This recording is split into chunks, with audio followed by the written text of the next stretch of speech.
সুপ্রিয় দর্শক, আপনাদের সকলকে স্বাগত জানাচ্ছি। আজকে খুবই ভেরি একটা ইম্পর্টেন্ট টপিক নিয়ে আজকে ক্লাস করাবো। আজকে জেআরবিটি 2 গ্রুপ ডির জন্য ক্লাস করাবো এবং ভেরি ইম্পর্টেন্ট একটা টপিক নিয়ে ক্লাস করাবো। আপনাদের সিলেবাসে যেটা রয়েছে জেনারেল নলেজ এবং কারেন্ট অ্যাফেয়ার্স থেকে একটা টপিক যেটা রয়েছে আপনাদের জেনারেলটা, আপনাদের যেটা রয়েছে 15 মার্কের একটা টপিক যেটা রয়েছে আপনাদের group D duties of the group D post in the government departments officer. তো এই যে গ্রুপ ডির একটা যেটা আপনাদের জব ওরিয়েন্টেড কোয়েশ্চেন রয়েছে সেখান থেকে আজকের ক্লাসটা করাবো। তো অবশ্যই ভেরি ইম্পর্টেন্ট ক্লাস থাকবে, আপনারা শেষ অবধি ক্লাসটা ফলো করবেন। আর যারা কমপ্লিট গাইডবুক নেননি এখনও আপনারা এখনো ভাবছেন নেবেন, আপনাদেরকে বলবো নিয়ে আপনারা বাড়িতে বসে পড়ার চেষ্টা করবেন, কারণ সিলেবাসটা অনেকটাই বড়।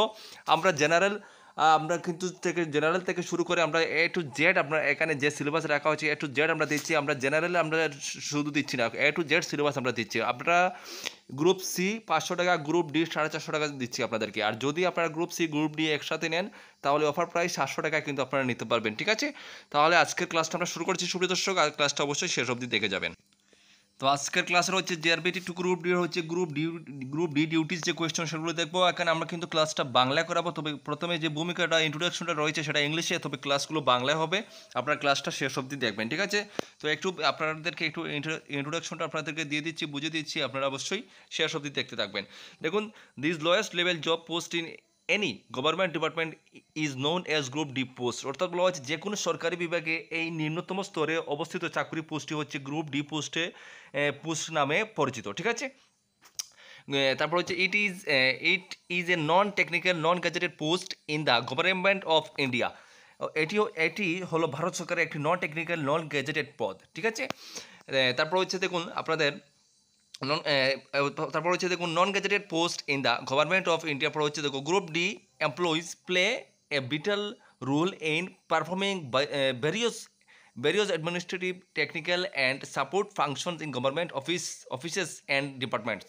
তো এখানে বলা হয়েছে দেখুন, বলা হয়েছে গ্রুপ ডি কর্মীরা সরকারি অফিস এবং বিভাগে বিভিন্ন ধরনের প্রশাসনিক, প্রযুক্তিগত এবং সহায়তামূলক কাজ সম্পাদনের জন্য প্রয়োজনীয় ভূমিকা পালন করে। ঠিক আছে, তো এখানে বিভিন্ন ভূমিকা রয়েছে, এগুলো আপনারা পড়লে অবশ্যই আপনারা বুঝতে পারবেন। এটা পড়ে আমি সময় নষ্ট করছি না, এখানে আপনারা স্ক্রিনশট নিয়ে নেবেন, এটা পড়লে আপনারা বুঝতে পারবেন। ঠিক আছে, অনেক কিছু রয়েছে, আমি ইংলিশে আমি ডাইরেক্টলি পড়ে যাচ্ছি, আপনারা এটা পড়লে আপনারা বুঝতে পারবেন। ঠিক আছে, আমি ডাইরেক্টলি পড়ে যাচ্ছি, আমি বাংলা ট্রান্সলেট করছি না। তারপরে দেখো group D employees play a vital roles in performing various administrative, technical and support functions in government offices and departments. These employees are an essential part of the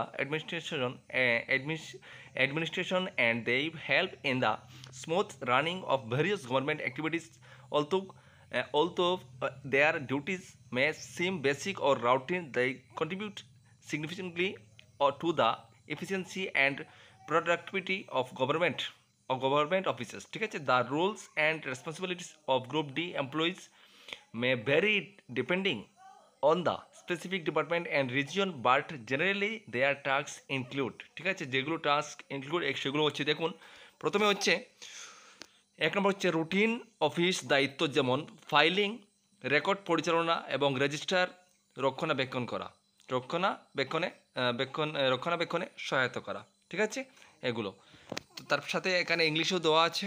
দেখুন, assisting in routine office duties such as filing, record keeping and register maintenance. ঠিক আছে, 2 নম্বর হচ্ছে দেখুন অফিসের মধ্যে উপযুক্ত বিভাগ বা ব্যক্তিদের কাছে নথি বা ফাইল বাছাই, প্রেরণ এবং বিতরণ করা, যেমন sorting, sending and distributing documents or files through the appropriate departments or individuals within the office.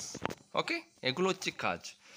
Next হচ্ছে দেখো নথি ফটোকপি, মুদ্রণ বা স্ক্যান করতে সহায়তা করা, যেমন assisting in photocopying, printing or scanning documents. Okay, next হচ্ছে দেখো অফিস প্রাঙ্গণ, আসবাবপত্র ও সরঞ্জাম পরিষ্কার, রক্ষণাবেক্ষণ এর মতো ম্যানুয়াল কাজগুলি সম্পাদন করা, যেমন performing manual task such as cleaning, maintenance and upkeep of office premise, furniture and equipment. Okay, next topic হচ্ছে দেখো অফিস অ্যাটেন্ডেন্ট হিসাবে পরিবেশন করা, ঊর্ধ্বতন কর্মীদের চা, কফি বা রিফ্রেশমেন্ট সরবরাহ করা, যেমন serving as office attendants, providing tea, coffee or refreshment to senior official staff. Okay, next point হচ্ছে যেমন কিছু অফিসে গ্রুপ ডি কর্মীদের ড্রাইভার হিসেবে দায়িত্ব অর্পণ করা যেতে পারে বা অফিসিয়াল দায়িত্বের জন্য কর্মীদের পরিবহন করা, যেমন in some officers group D employees may be acting as drivers or transporting staff on official duties. সুপ্রিয় দর্শক, তাহলে আজকে এই 6টি টপিক আপনাদেরকে দিলাম।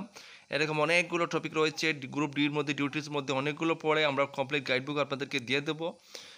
এগুলো সিলেবাস আমরা A to Z আপনাদেরকে দিচ্ছি। এখনও পর্যন্ত যারা কমপ্লিট গাইডবুক নেননি আর যারা নিয়েছেন বাড়িতে বসে পড়বেন, যারা নেননি এখনও পর্যন্ত সম্পূর্ণ সিলেবাসটা নিয়ে বাড়িতে বসে পড়ার চেষ্টা করবেন। দেখুন, একটা এক্সামে শুধুমাত্র একটি বই পড়ে একটি সিলেবাস পড়ে এক্সাম ক্র্যাক করা ইম্পসিবল। আপনারা চেষ্টা করবেন যতগুলো কালেক্ট করে আপনারা পড়ার চেষ্টা করবেন, তাহলেই কিন্তু চাকরি পাওয়ার চান্সটা আপনাদের অনেকটা হাই হবে। এটা মাথায় রাখবেন, কম্পিটিশন হিউজ পরিমাণে থাকবে। ঠিক আছে, এটাই হচ্ছে আপনাদেরকে বোঝানোর প্রয়োজন না, আপনারা অনেক স্মার্ট। ঠিক আছে, এটাই আপনাদের মোট কথা হচ্ছে আপনাদেরকে পড়তে হবে বেশি করে। সবাই ভালো থাকবেন, সুস্থ থাকবেন, দেখা হবে নেক্সট ভিডিওতে। জয় হিন্দ।